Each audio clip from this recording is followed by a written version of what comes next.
What was the layout like at San Quentin? A lot of people are fascinated by that prison. Like, how old was it? What did it look like inside? And how many Well, San prisoners? Quentin was the first prison, I think the first or the second, Folsom or San Quentin, built in the 1800s. And so it's massive stone. Folsom is like great. It looks like a Roman temple with these giant stones. San Quentin, parts of it look like the gates of hell. I mean, you've got great big irons, like doors, massive. And, you know, uh, that just, you look about this big and you're walking around looking like you're on the way to hell and there's no getting out. It's none of the it doesn't. Most American prisons now look like junior high schools with flex wire and towers around them, right? But not those two. We're talking like in the 70s now, before mass Yeah, incarceration. late 70s. Yeah.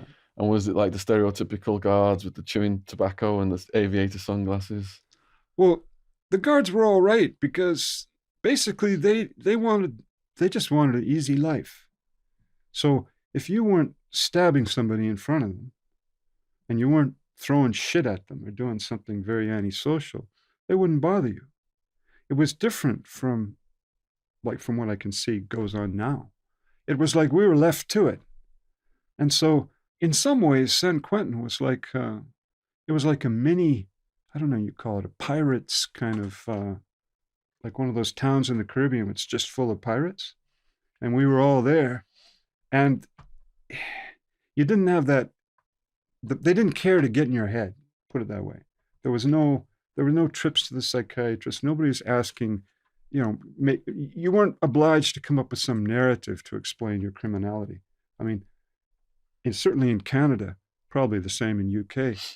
The prisoners have to come up to some narrative because the women on the parole board require some tears, some remorse, and they require some narrative, whether it's you as a junkie because your mother died when you were young or you were abused by your father or something like that. Did anyone act up to the point where you saw the guards in San Quentin shoot them? Well, you could be shot very easily. If you started knifing somebody on the yard, you were just shot down. How many times did you see that? The Mini 14s, I saw them shoot, but everybody knew what the guards would do, so people didn't fight on them. In fact, to be honest, in contrast to your story, there were no fistfights hardly in San Quentin because the only people who had fistfights were cellmates, your cellie. No one else fist fought.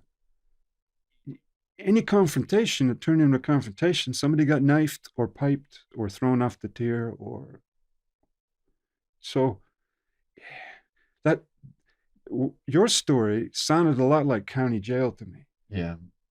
where the tough guys sort of come over and just beat up some kid and take his stuff. And in San Quentin, that doesn't happen or didn't happen then because if you're black and you go and take some white guy's stuff, all he has to do is appeal to the AB and then someone's going to come and cut your throat. Yeah. Or the AB will push him to make the hit. So there's a lot of pressure like that. Now, to give you an example, after that attack I had with the Black Gorilla family guys tried to get me, they did an investigation and I was sent to North Block segregation. And I was in there for weeks and weeks and weeks. But I don't have any tattoos. I don't belong to any gangs. And so pretty soon I was released. Well, the guards came to me. The female administrator came and wanted me to sign into protection to go into PC. She said, "You really want to go into PC?" And I said, "No, I really don't." And she said, "No, you really do because, the BGF tried to do a hit on you. Maybe they're going to try to do a hit on you tomorrow too to finish the job." And I said, "No, I really don't." And so they said, "Well, you got you know." They even called my mother and got her to come and try and plead with me to go into PC, but I didn't want it. I didn't want to because, of course, well, you should know, you get marked with that brush and you're done. Yeah. Most of my craziest stories were in the Maricopa County Jail, where I was housed for 26 months. And the jail, it's unsentenced, so people just coming in and out, and it's completely transitory. So then you've got all this violence going on, but you're talking about after now, you're sentenced, you're in the prison system, and everybody knows everybody in the prison system. They're more settled, so there's not that chaos. But going back to something you just touched on there, how did you get along with your cellmates? Well, I mean, fortunately, in Vacaville, they don't give you a cellmate because they don't want predatory behavior going on right at the beginning in the diagnostic period. In Sierra Conservation Center, it was dorm system. There was no celling. In San Quentin, it was usually double cell, but sometimes you could get away with single cell. I mean, I chased off a guy from North Block who they just dumped in my cell. I just told him, no, you're not coming in here.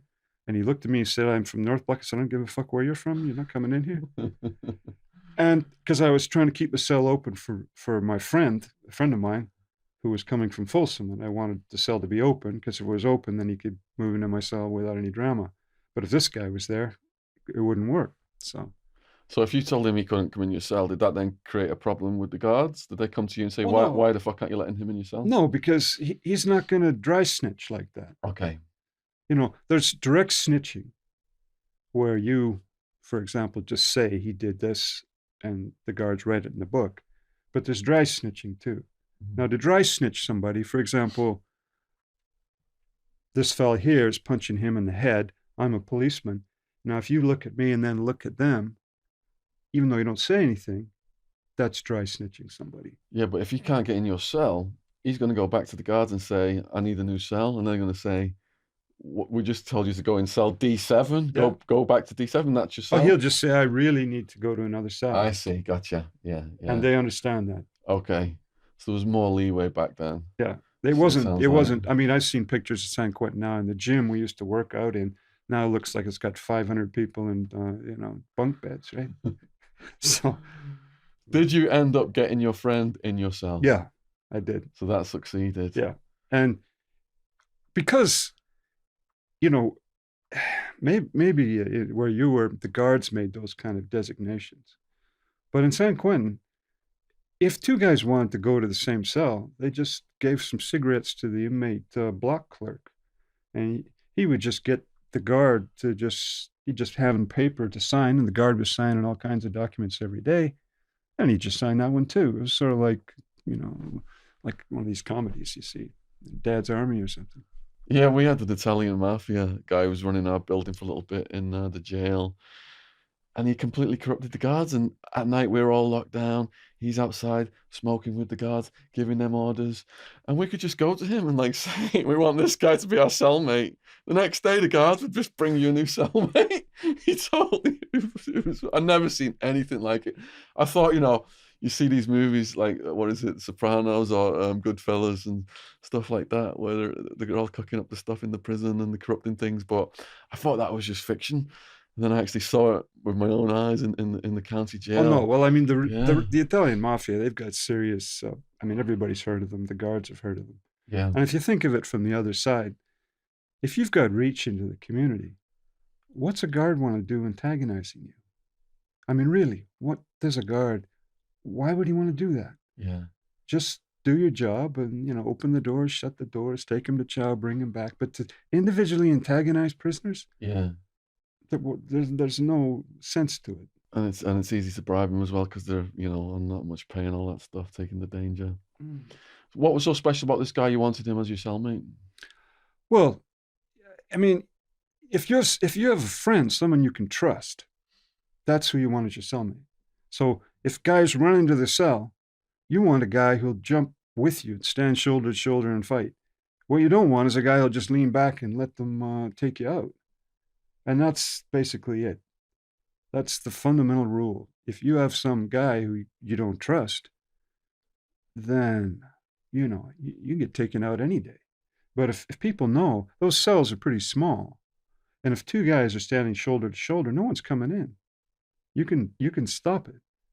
And it doesn't matter if they have a knife or not, because most joint knives are, like I said, welding rods or sort of roughly shaved bit of metal, or I mean, nowadays they even fool around with razor blades on melted toothbrushes. So, I mean, it's not that much of an issue.